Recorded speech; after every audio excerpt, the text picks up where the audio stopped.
de nos gloires, à être utilisés, à être les vases, Seigneur de nos gloires, Père Céleste, l'honneur à ta maison. Merci de recevoir encore la gloire, recevoir encore l'honneur, recevoir encore la révérence et la reconnaissance, recevoir encore toute la magnificence, oh Dieu. De te dire encore, Seigneur, merci.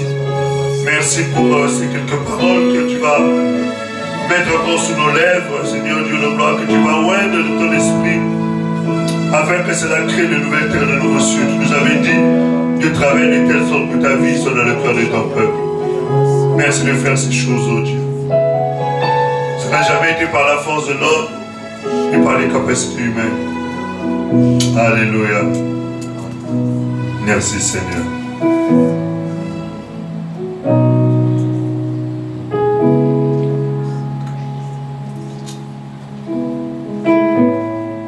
Alléluia. Merci Jésus.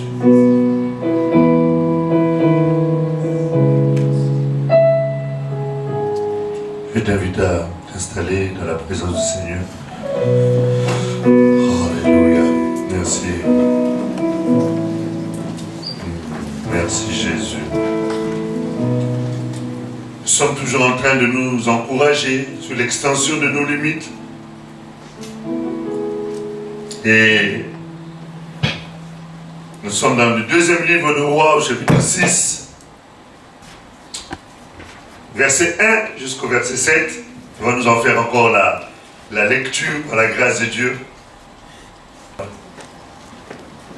La Bible dit, les membres de la communauté de prophètes dirent à Élisée, l'endroit où nous nous tenons ainsi devant toi est trop petit pour nous. Allons jusqu'au Jourdain. Nous y prendrons chacun une poutre et nous y ferons un lieu de réunion. Élisée répondit, allez-y. L'un d'eux dit, accepte de venir avec tes serviteurs. Il répondit, je vais venir. Il partit donc avec eux. Arrivés au Jourdain, ils coupèrent du bois. Alors que l'un d'eux abattait une poutre, le fer de sa hache tomba dans l'eau. Il s'écria, ah mon Seigneur, je l'avais emprunté. L'homme de Dieu demanda, où est-il tombé? Il lui montra l'endroit. Alors Élisée coupa un morceau de bois, le jeta à la même place et fit ainsi surnager le fer. Puis il dit, prends-le. Il tendit la main et le prit. Amen. Il a dit Amen. Amen. Vous êtes là? Amen. Alors, nous sommes en train de nous encourager sur l'extension de nos limites. Ça fait quelques moments déjà que nous sommes sur ce sujet. Et notre texte de base, c'est 2 Rois, chapitre 6, versets 1 à 7. Et nous avons essayé de voir l'introduction. Le premier point, c'était de comprendre c'est quoi l'extension, c'est quoi les limites, et qu'est-ce que Dieu attend de nous par rapport à cela. Et ensuite, le deuxième point que nous avons essayé d'évoquer, c'est les 3 types de limites. Vous avez vu les 3 types de limites qu'on a essayé d'expliquer. On ne reviendra pas là-dessus, ça serait tellement long. Et ensuite, on a essayé de voir parmi ces 3 types de limites, comment nous-mêmes pouvons nous limiter, comment le diable peut nous limiter, et pourquoi le diable peut nous limiter. Et on a essayé de voir les raisons pour lesquelles le diable peut nous limiter, par où il peut passer pour essayer de nous limiter. Et ensuite, nous avons vu les limites qui nous sont imposées également par Dieu. Et on a essayé de voir dans un certain nombre de points pour cela. Et nous sommes arrivés à notre 3e grand point, qui est comment pouvons-nous justement étendre nos limites, comment pouvons-nous justement nous dépasser, manifester l'extension en question. Et on a essayé de voir que le premier point pour lequel nous avons d'ailleurs longuement prié ici, c'est de dresser un constat avec Dieu. Et Dieu, dans cette histoire-là, c'est là où nous avons commencé à exploiter notre texte, notre passage de 2 Rois au chapitre 6, à partir du verset 1. Le premier verset nous montre que la première des choses que les fils de prophètes ont fait, c'était de dresser un constat, que le lieu était devenu petit. Petit veut dire ça. Et après avoir fait le constat, ils ont dit qu'on ne peut pas rester ainsi. Et on a compris que dès le moment où quelqu'un est en train de vivre une chose, et que la chose, bien qu'elle soit anormale, elle devient normale, ça devient un standard pour lui. Dans ce cas-là, Dieu est dans l'incapacité de pouvoir intervenir ou de faire quoi que ce soit pour ces personnes. Dieu n'agit qu'avec ceux qui sont dans une dimension de révolte. Dieu n'agit que pour ceux ou avec ceux qui estiment que assez c'est assez. Dieu n'agit qu'avec ceux qui estiment que ça ne peut pas rester ainsi. Et nous avons essayé de voir ce premier point-là par rapport au premier verset. Nous avons essayé de voir par rapport à l'exemple d'une personne qui, après avoir fait un constat, a manifesté un élan en allant vers Dieu, qui était le cas de Jabez, qui portait un nom qui était difficile, mais bien qu'étant aimé de sa famille, bien qu'étant apprécié, mais il s'est rendu compte qu'il y a quelque chose qui n'allait pas. Et c'est ce constat-là qui l'a emmené à pouvoir aller vers Dieu. C'est-à-dire avoir le deuxième point que nous allions introduire, avoir le désir. Et nous avons dit que le désir est le deuxième élément qui normalement doit nous pousser à étendre nos limites. Si quelqu'un n'a pas un désir profond de changer, Dieu aussi sera incapable d'agir ou de travailler ou d'avancer avec cette personne. Et c'est là où nous allons dans le deuxième livre de Rois, au chapitre 6, au verset 2, qui était le verset qui nous introduit dans deux pensées importantes. La première d'entre elles, c'était justement le désir. Le désir. Ils ont eu le désir. Au-delà d'avoir fait le constat, parce que dans la vie, on peut faire tellement de constats. Et dans la vie, on fait souvent des constats. Mais un constat qui n'est pas suivi d'un désir restera un constat et ça ne restera lettre morte. Et c'est pour cela que le désir est très important. Et nous avons dit que le désir d'un homme détermine sa destinée.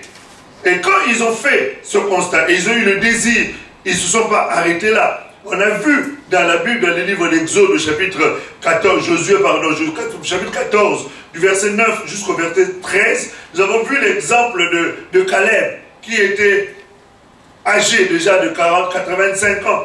Et une promesse lui a été faite 40 ans en arrière. C'est pour te dire que la promesse de Dieu ne tombe jamais à terre. Non, j'étais vraiment en train de dire que la promesse de Dieu ne tombe jamais à terre. Les nombres d'années ne peuvent en aucune manière altérer la véracité ou l'authenticité ou le pouvoir de la parole de Dieu. Quel que soit le nombre d'années qui peuvent passer sur la promesse que Dieu a faite, dis-toi bien que si cette promesse a été réellement une promesse venue de Dieu, la Bible déclare qu'elle ne peut pas retourner à Dieu sans avoir accompli ce pourquoi le Seigneur l'a envoyé. C'est pour ça qu'il est important de comprendre que bien que 40 ans après, même 45 ans après, Josué, du moins Caleb est allé voir Josué en lui disant: mon cher ami, Dieu m'avait fait une promesse qui me donnera un territoire. Et le fait de réclamer ce territoire, c'était pour lui un désir qu'il a manifesté. Il aurait pu dire: bon, à mon âge, c'est pas la peine que j'aille encore demander un territoire. Qu'est-ce que je vais faire à 85 ans? Je suis déjà âgé. Mais il est allé en disant: j'ai encore le même désir que j'avais lorsque Moïse m'a fait, lorsque j'avais reçu cette promesse il y a 45 ans en arrière. C'est-à-dire, le désir est encore intact. Et j'ai encore la force de pouvoir agir encore. Dis à ton voisin: il faut agir.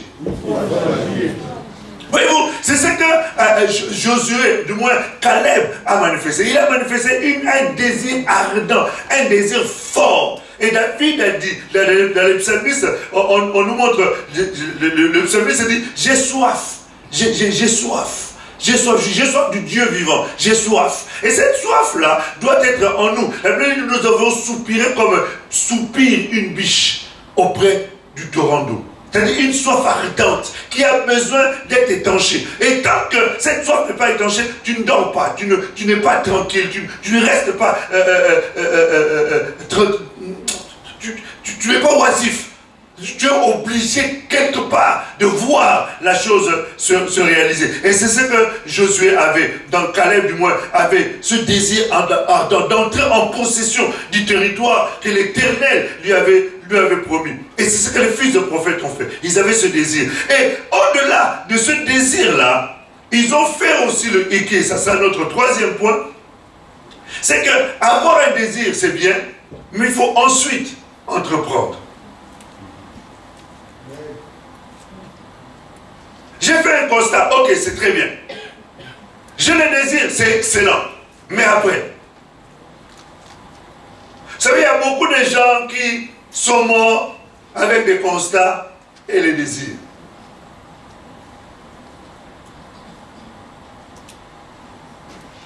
Il y a un dicton qui dit « L'enfer est pavé de bonnes intentions ». L'enfer est pavé de bonnes intentions. C'est-à-dire, avoir les bonnes intentions, c'est très bien. Mais si tes bonnes intentions restent tes bonnes intentions, eh bien tu mourras avec. Dieu préfère des gens qui vont oser et qui échoueront, plutôt que des gens qui ont de super idées, qui ont fait un constat, qui ont un désir, mais qui restent avec sans bouger. Donc le troisième point, et qui est un point important, capital, il faut pouvoir entreprendre. La notion de l'entreprise, la notion d'entreprendre, c'est-à-dire poser des actes. Et dans le livre de 2 Rois, au chapitre 6, au verset 2, qu'est-ce qu'ils ont dit? Ils ont dit, allons jusqu'au Jourdain, nous prendrons là, chacun, une poutre. Et nous y ferons un lieu d'habitation. Élisée répondit, allez-y. Voyez-vous, tant que nous sommes dans le domaine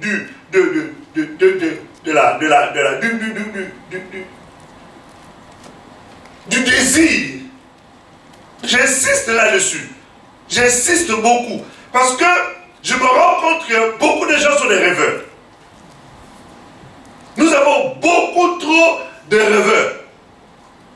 Et vous savez, Dieu ne marche pas avec les rêveurs. Dieu marche avec les gens qui entreprennent. Il avait dit, si tu bouges, je bougerai avec toi. Si tu agis, j'agirai avec toi. Mais si tu n'agis pas, même si Dieu est avec toi, même si tu as les plus grandes promesses, même si tu as tout ce qu'on peut imaginer, toutes ces choses-là resteront et tu mourras avec. Il faut entreprendre. Vous savez, entreprendre, ce n'est pas forcément faire des choses extraordinaires. Quand on dit entreprendre, les gens imaginent, il faut que je devienne comme Bouygues, que je devienne comme Bill Gates, que je devienne comme Steve Jobs, avoir une grande... Non.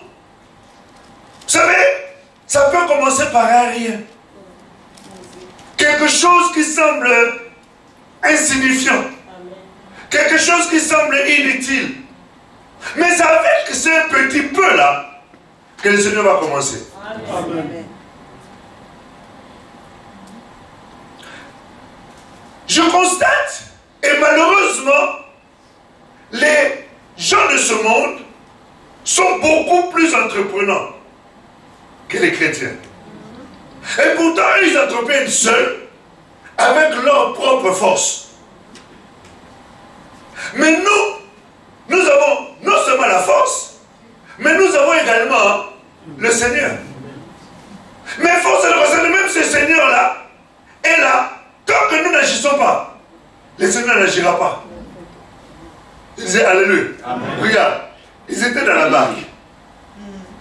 Ils étaient dans la barque. Et Jésus était avec eux. Vous comprenez? Jésus était avec eux dans la barque. La Bible dit qu'il y avait une tempête à un niveau qu'ils étaient en train de sombrer. Mais Jésus n'était pas loin. Jésus était dans la barque en train de faire quoi? De dormir.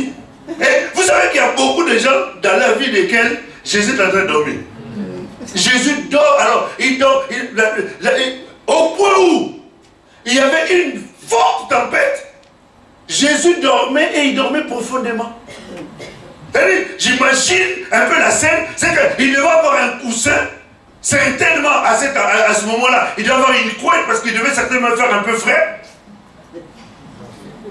Et pendant que la barque était en train d'avancer, eux ils paniquaient, mais Jésus faisait quoi? Dis à ton voisin, dis, réveille-le, pardon.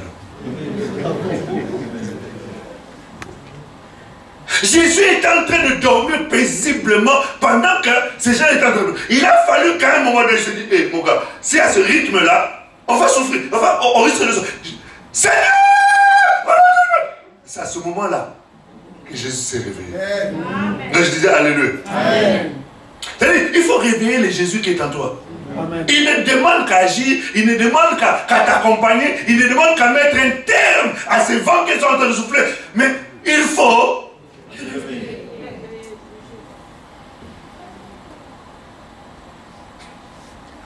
La seule façon de les réveiller, c'est d'entreprendre. Tant que tu n'entreprends pas, Dieu sera avec toi. Tu seras ce qu'on appelle les grands parleurs. C'est-à-dire quand tu es en train d'exposer ton programme, tu es en train d'expliquer ce que tu veux faire. Tu es en train de démontrer par A plus B que ce que tu vas faire, il n'y a personne d'autre qui le fera. Seulement depuis que tu as exposé ça, il y a déjà 10 ans en arrière, 10 ans après, on attend toujours que tu commences à entreprendre. Jusqu'à ce qu'à un moment donné, quand tu vas, dès que tu commences, la personne dit oui, effectivement, tu as raison, parce que normalement, après ce que tu as commencé là, après tu avais dit que tu feras ça, après ça, tu vas faire ça, n'est-ce pas? Toi, tu dis oui. C'est-à-dire, on est en train de te montrer que l'histoire là, tu l'avais déjà racontée. Je disais alléluia. Amen. Non, j'étais vraiment dit alléluia. Amen. Il faut sortir des rêves. Quand je parle des rêves, je suis en train de parler des utopistes. Des gens qui imaginent plein de choses, mais qui ne font strictement rien. Au point où Dieu est dans l'obligation de te prendre et de t'envoyer voir des choses que tu négliges chaque jour pour te voir à quel niveau elles sont entreprenantes. Ils n'ont ni maître, ni quelque que ce soit, mais elles sont en train de travailler d'arrache-pied. Une fourmi, si vous voyez, est-ce que vous avez vu une fourmi dormir? Elles ont une capacité d'entreprise hors norme. Vous pouvez arriver à certains endroits. Vous qui avez été dans les pays de Maghreb, vous voyez, il y a quelquefois des espèces de monceaux comme ça, là, de terre. Je ne sais pas si ce sont des termites, en tout cas, des monceaux de terre. Et ça a été conçu par des fourmis. Des termites. Petit à petit, on a l'impression qu'il n'y a rien. Mais petit à petit, année après, vous voyez, on se dit, mais qui a fait ça? Si on te montre l'auteur de la chose, tu vas dire, mais non, c'est pas possible. Et pourtant, tu peux en écraser 10, 15 comme ça, sur le chemin. Ici, on en voit très peu. Tout cela pour dire quoi? Qu'il faut entreprendre. Il faut entreprendre. Il y a des gens qui sont, à un moment donné, il faut cesser de rêver. Il faut cesser d'être des discoureurs. Commence quelque chose. Alors, quand tu n'entreprends pas et que d'autres entreprennent, tu deviens aigri. Tu pêches tous les jours. Tu sais que tu pêches tous les jours. Quand tu vas chez les Asiatiques acheter les aliments que vous mangez, c'est eux qui vous vendent ça. Vous allez acheter ça chez eux. Arrivez chez eux, vous entrez. Dès que vous entrez, vous commencez déjà à les critiquer. Ces gens-là, ils ne savent même pas parler le français. Écoute comment ils parlent. Mais entre-temps, eux, ils ont entrepris. Et ils ont entrepris, ne connaissant même pas la langue. Ne connaissant même pas forcément la législation de ce pays. Mais ils ont entrepris. Mais toi, si tu te mets à parler le français ici, même Baudelaire, Même Victor Hugo ne saurait être à la hauteur de ta capacité de parler français. Est-ce que nous comprenons? Mais avec tous ces vocabulaires-là, jusque-là, tu n'as strictement rien. En fait, à un moment donné, ça te rend aigri. Tu murmures tous les jours. Mais arrête de murmurer. Agis. Si tu agis, Dieu dit, j'agirai avec toi. Tout ce qu'il attend, c'est que tu agisses. Le problème qui se pose dans l'action ou dans l'entrepreneuriat, c'est que nous imaginons déjà tous les obstacles que nous allons rencontrer avant même d'avoir commencé. Alors on voit tellement des obstacles que finalement on n'entreprend pas parce que soi-même on se dit déjà qu'il y a trop d'obstacles et je ne réussirai jamais. Or, tu oublies que dans cet entrepreneuriat, tu n'es pas seul. Je dis alléluia. Tu n'es pas seul, tu es avec le Seigneur. Si ceux qui ne sont pas avec le Seigneur et qui n'ont pas toutes les capacités intellectuelles, les capacités linguistiques, les capacités, je ne sais pas comment, que toi tu as et que tu n'as pas su utiliser, arrivent à faire des choses à combien de plus forte raison toi. Le seul souci, c'est que tu as déjà mis tellement d'obstacles devant toi que tu ne vois même pas comment tu vas y arriver. Commence déjà. Ce qui est important, ce n'est pas d'arriver, c'est déjà de commencer. Je dis alléluia. Oh mais pasteur, vous pouvez la faire d'une chose que ça commence pas. Mais il faut commencer déjà. Mais toi tu n'as même pas commencé. Tu vois déjà la faire. Commence. Commence. Dis à ton voisin, il faut commencer. Il faut commencer. Tu veux demain être avocate. Tu veux être demain un grand juriste. Mais tu ne commences même pas de revoir les cours. Commence déjà par revoir les cours. Et tu veux faire dans la vie. Qu'est-ce que tu veux faire dans la vie? Moi, docteur, chirurgien de l'œil. Bon, chirurgien de l'œil, tu as en quelle classe? Je suis en seconde. Tu as combien de moyennes en biologie? 3. Mais avec 3, comment tu veux être chirurgien? Commence déjà par commencer à faire quoi? Revoir les cours, travailler. Oui, ça paraît comme rien, mais c'est là l'entrepreneuriat. Ça commence déjà là. Toi, tu ne revois jamais tes cours. Tu ne revois jamais tes côtés leçons. Quand tu arrives, dès que tu arrives, tu laisses des trucs. Automatiquement, tu te mets déjà sur des choses qui vont te distraire, qui vont te faire plaisir. Mais entreprendre veut dire aussi sacrifice. Je dis alléluia. Entreprendre veut dire aussi sacrifice. Tu veux faire les affaires. Tout ce que tu gagnes à la fin du mois, c'est-à-dire qu'avant même que tu aies touché ton salaire, il était déjà fini. Parce que tu as laissé les acomptes. Les arts, oui, les arts. Tu as laissé ça dans tel magasin. Tu as laissé dans tel magasin. Et comme ces gens-là savent que tu es un bon client, ils te donnent déjà. Ils te donnent, oh tu peux partir. Philippe, on te connaît tout ça. Toi, tu payes toujours. Effectivement, tu payes toujours. Mais comme tu as un projet, comme tu payes toujours, donc du coup, tu n'as même pas pu économiser depuis que tu as commencé à dire que je vais faire les affaires. Tu n'as même pas mis 10 € de côté. À cause de quoi? Des pantalons que tu as déjà, des vestes que tu as déjà, des robes que tu as déjà, des sacs que tu as déjà, les chaussures que tu as déjà, les bijoux que tu as déjà. Enfin, à cause des choses que tu as déjà, que tu n'as même pas encore portées. Mais tu vas encore d'autres. Mais si tu vas entreprendre, pour entreprendre, ça demande quoi? Il y a certains sacrifices. Mets les mêmes pantalons pendant 6 mois, 1 an, ça ne change rien du tout. Tu resteras toujours un frère, on t'aimera toujours avec ton pantalon. Et les gens se dire, oui, le frère qui a toujours le pantalon rouge, oui, c'est lui, c'est celui-là. Mais le frère qui a toujours le pantalon rouge, il est en train d'économiser. Parce que toi qui viens tu es toujours fringant là. Si on te donne, tu as combien? Merci. Est-ce que nous le comprenons? Il faut quoi? Entreprendre. L'entreprendre à l'entreprise demande un sacrifice. Tu vas entreprendre. Commence. Commence. Tu veux être un bon prédicateur. Un homme, quand tu prêches, les gens sont bénis. Mais tu n'as aucun moment pour lire la Bible. Vous voyez, ça paraît simple, hein, quand je me lève comme ça, je parle. Hein. Ça paraît très simple. Il parle.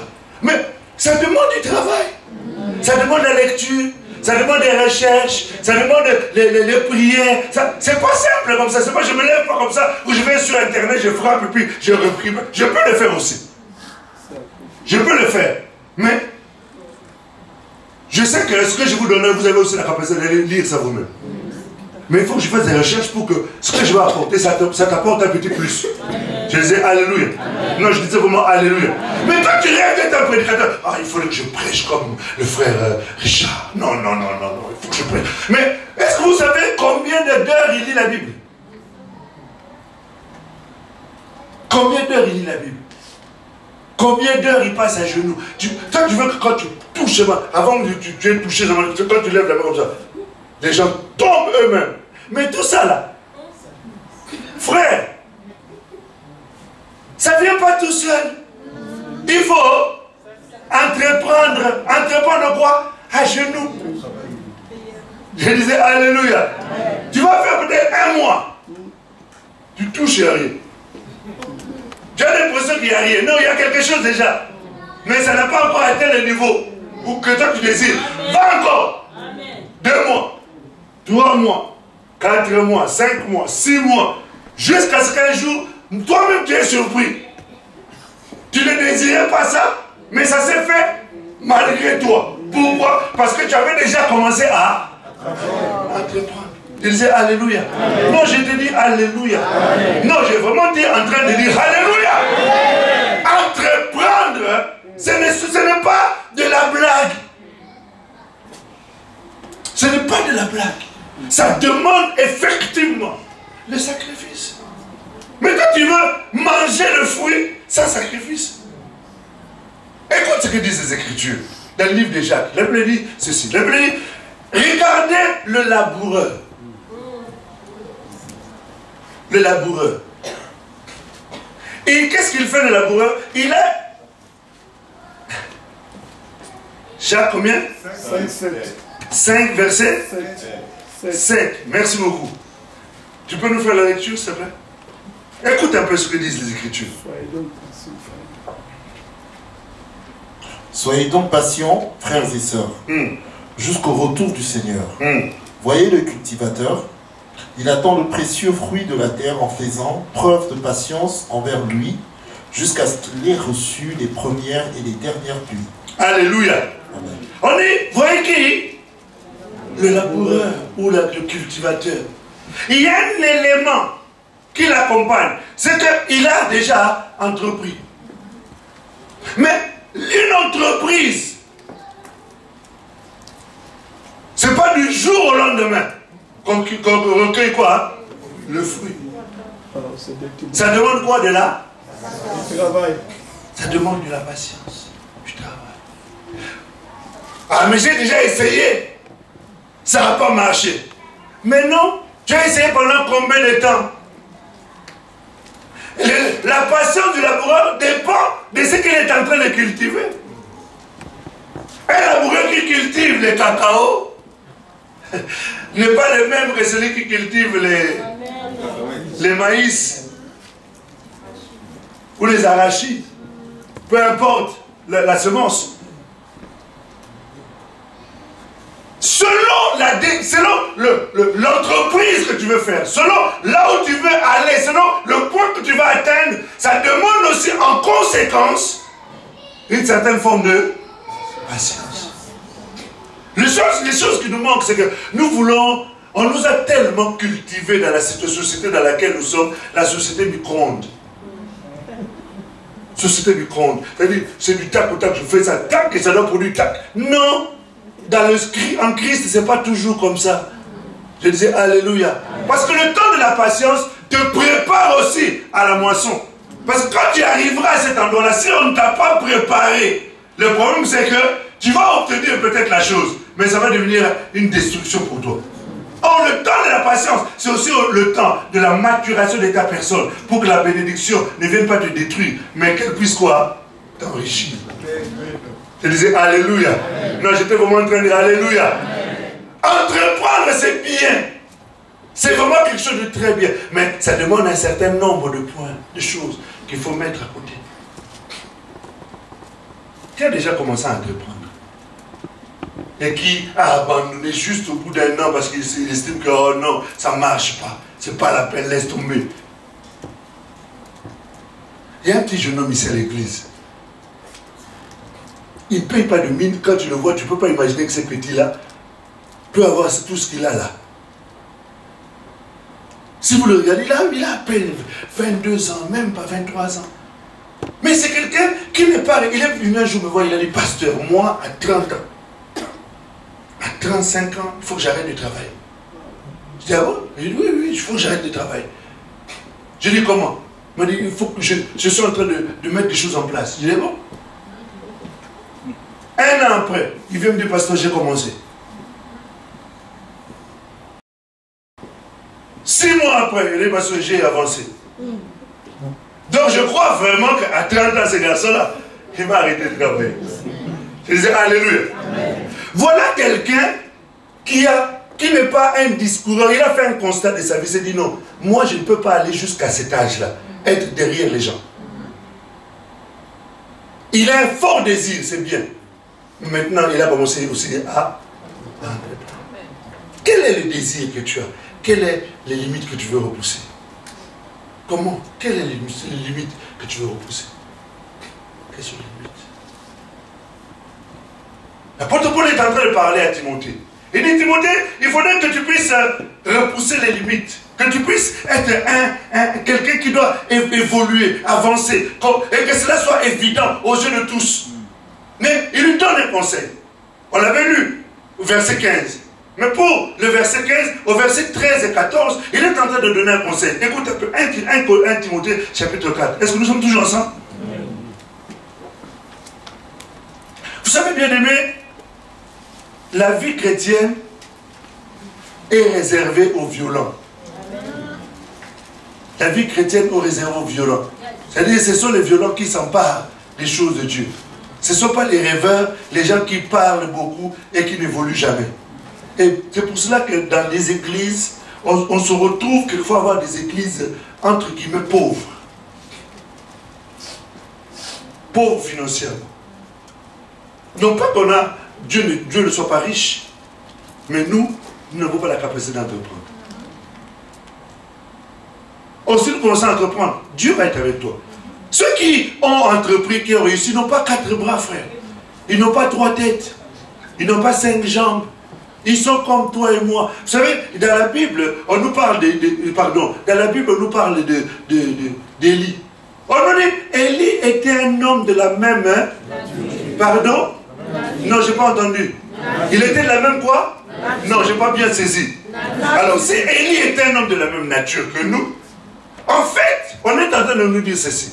Que si Dieu a pu faire ces choses-là avec lui, c'est qu'il est aussi capable de faire ces choses-là avec toi. Pourquoi? Parce que Élie n'a pas 4 têtes. C'est un homme qui était de la même nature que toi. Alléluia. Amen. Je disais Alléluia. Amen. Si on a parlé de lui comme un homme qui a repoussé le péché, il a vécu dans sa vie sans péché, sans pouvoir désobéir au Seigneur, c'est que toi aussi tu peux le faire. S'il a pu prier et que le feu puisse descendre des cieux, c'est que toi aussi tu peux le faire.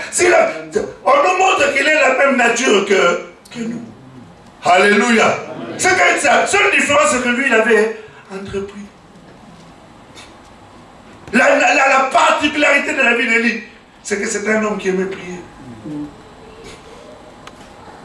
C'est pour ça qu'il pouvait relever les défis, repousser les limites, se mettre devant les gens 450 d'un côté, lui tout seul. Mais tout seul avec Dieu, il a la majorité, il est beaucoup plus puissant que 450. Je dis Alléluia. Amen. Non, je dis vraiment Alléluia. Amen. Il n'a pas regardé les obstacles. S'il regardait les obstacles, il n'aurait jamais relevé et dit non, non, non. 450, moi je suis tout seul. Laisse tomber. 1 Timothée, chapitre 4, verset 13 à 14. 13 à 15. Est-ce que nous sommes toujours ensemble? Je crois. commencer à partir de 12. Que personne ne méprise ta jeunesse. Oui. Mais sois un modèle pour les croyants par tes paroles, ta conduite, ton amour, ton esprit, ta foi, ta pureté. En attendant que je vienne, habite-toi à lire les Écritures dans l'assemblée, à encourager, à enseigner. Ne néglige pas le don que tu as reçu, celui qui t'a été donné d'après une prophétie, lorsque le conseil des anciens a posé les mains sur toi. Alléluia. Amen. Ici, Paul est en train de donner un conseil. Merci. Paul est en train de donner un conseil à Timothée, qui est comme un fils, comme vous êtes aujourd'hui pour nous, comme des enfants. Et si tu veux repousser les limites, ne sois pas quelqu'un qui croise les bras. Tu dois être quelqu'un qui doit être entreprenant.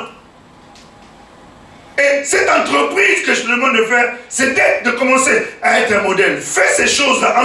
Lève-toi, que personne ne méprise ta jeunesse. C'est vrai, tu peux être jeune dans la foi. Comme tu peux être jeune par rapport à l'âge. Mais que personne ne méprise ta jeunesse. Ne te déconsidère pas toi-même. Parce que le fait de te déconsidérer, c'est ça qui fera que tu n'entreprendras jamais. Tu n'entreprendras jamais. Eliéou était avec Eliphaz, était avec Job et l'autre ami, je ne me souviens plus. Il a dit, si je parle ici, comme je suis un jeune, il ne faut pas me prendre en considération. Mais à un moment donné, l'Esprit de Dieu l'a rappelé, il dit non. En réalité, dans l'homme, ce n'est pas le nombre des années, c'est le souffle du Tout-Puissant. Je disais Alléluia. Amen. Donc ne méprise pas ta jeunesse. Considère que Dieu habite en toi. Que le souffle de Dieu est en toi. Et qu'avec le Seigneur, tu peux faire aussi quoi? J'ai pas entendu. Ben, j'ai pas entendu. Mais ces exploits-là, tu ne peux le faire que quand tu entreprends. Alléluia. Amen. Je disais Alléluia. Amen. David qu'il était, s'il n'avait pas entrepris, alors que tout le monde le décourageait, on n'aurait jamais entendu parler de David. Tu veux laisser une trace? Tu veux qu'on parle de toi après ton départ de la terre? Alors, commence à entreprendre. Ça peut être dans le domaine spirituel, comme je l'ai dit. Ça peut être dans le domaine professionnel, dans le domaine de l'entrepreneuriat, des affaires. Mais commence quelque chose. Arrête de rêver. Arrête de rêver. Est-ce que tu comprends? Amen.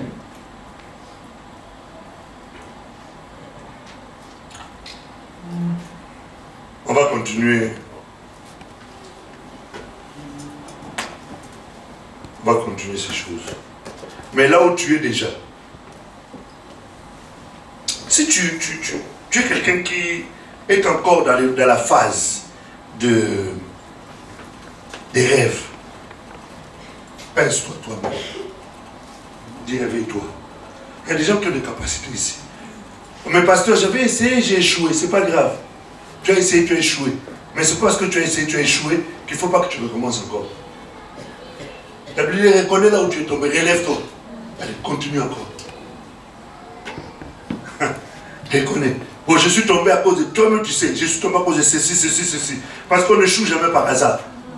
Si on échoue, il y a toujours une cause à l'échec. Alléluia. Il y a toujours une cause à l'échec. Prends le temps d'analyser les raisons de ton échec. Allez, reprends encore. Repars. Quelquefois, Dieu avait permis peut-être l'échec parce qu'il estimait que si tu arrivais, déjà avec le peu que tu avais déjà, tu devenais fou. Ou tu devenais folle. C'est-à-dire qu'on te connaissait partout, partout. Tu faisais tout qu'on sache que toi tu es là. Rien que parce que tu avais 4 ou 5 000 euros. Alors maintenant, imagine-toi si tu as 50 ou tu as 500. 500 000, c'est fini. Même à l'église ici, nous autres là, on risque de ne pas prêcher. Tu es venu nous voir au bureau, tu jettes seulement 10 sur la tête, pasteur. Aujourd'hui, je veux qu'on parle sur la grâce. Mais il y a des choses comme ça. Mais nous, ces choses-là, aujourd'hui, nous, ça ne nous impressionne pas. Je disais Alléluia. Parce qu'on a connu plus que ça. Quand quelqu'un vient de... Parce qu'en ce moment, je trouve que l'évangile se parle un peu trop sur le péché. Dis-lui un peu de parler sur des sujets un peu plus... qui nous encourage. Mais le péché nous encourage à fuir le péché, à fuir le mal. Je disais Alléluia. Non, je disais oh, Alléluia. Alors, pour ne pas que tu deviennes comme ça, on a arrêté un peu le robinet. Non pas que la source a tari, mais on a seulement fermé un peu le robinet. On te prépare quand on va ouvrir le robinet. Ça va couler encore plus. Alléluia. Lève-nous s'il vous plaît. Que chacun puisse commencer maintenant à parler au Seigneur. Cette histoire-là, c'est une histoire de jeu personnel.